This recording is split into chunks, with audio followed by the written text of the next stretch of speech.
that John is saying, in the beginning was the Word, and the Word was with God, and the Word was God. Ask Christian scholars, where did John get these words from? Decades before John, a Greek philosopher by the name of Philo, in his philosophy he wrote this formula. In the beginning was the Word, and the Word was with God, and the Word was God, which John copied into his Gospel. Gospel of St. John. And I have been asking learned Christians. I said, sir, you are a DD, Doctor of Divinity. You see the word God, the first time the God occurs in that verse, in the beginning was the Word, and the Word was with God. I'm asking, what is the Greek word there for God? You are a Christian of the Greek scriptures? You know Greek? You ought to know Greek, the basis of your religion. Your manuscripts were all in Greek. Matthew, Mark, Luke, John, and the 27 books of the New Testament were only available in Greek. In the Greek language, what is the word for God? Can you help me, sir? Elohim. No, sir, that's Hebrew.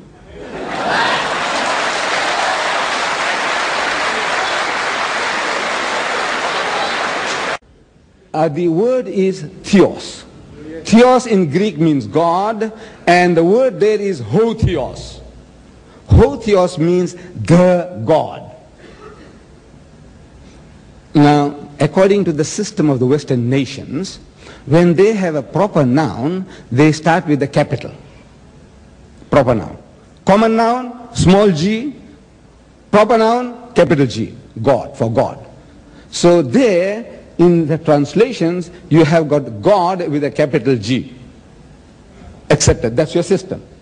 In Hebrew and in Greek, there is no such thing as capital letters, and there's no such thing as small letters. And in Arabic also, no capital letters, no small letters. But in your Western system, you have capital letters and you have small letters. So there, the word the God stands for God Almighty. So we have the capital G-O-D, God. And the word was God. That second word, God, in Greek, sir, is ton theos. Ton theos in Greek means a God. A God should have a small g. According to your system, a God means any God. That's not a proper noun. So you must have a small g. So I'm asking, why have you put a capital G again? Come on, explain. You are cheating somebody. First time, capital G, valid, acceptable. Second time, it should be a small g. Why have you put another capital G? You're creating a different meaning, that this is the God Almighty. A God means godly.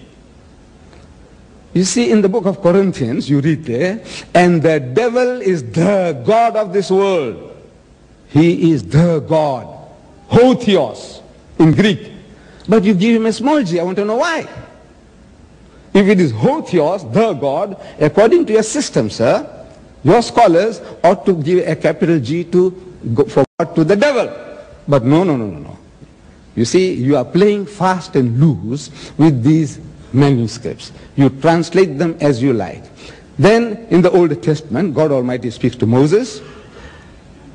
He tells him that, behold, I have made you a God to Pharaoh. That's Elohim. I have made you a God. And I want to know now, why have you given a small g? The devil ought to have a capital G, you give him a small g. Moses ought to have a capital G, you give him a small g. Where did you get the small g's and the capital G's from? It's not in Hebrew, not in Greek. This is what you want to believe and what you want the people to believe. This is not honest translation. So I say again, in the words of Jesus, these are not the words of Jesus. What does he say? Jesus says, my Father is greater than I. I'm quoting him.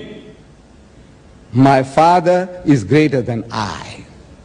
He says again, my Father is greater than all. He says again, I can of my own self do nothing. I'm quoting, sir. What you have been quoting was Hebrews and so on. So I said, what? Philippians and who else? I said, who is this? Philippians, Galatians, Corinthians, Thessalonians. Who is that? Who is it? Jesus?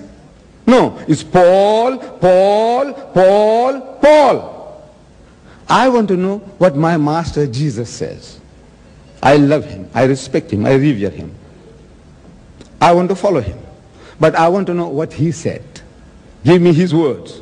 Not what somebody else, what he thinks, or what it ought to have meant, or what it was implied. Religion, salvation, of my salvation does not depend upon people's interpretations, yours or mine, or anybody's. I want to know, what did the Master say? He said, the words ye hear are not mine, but the Father that sent me, he had given me a commandment, what I should say and what I should speak. Even as the Father had said unto me, so I speak.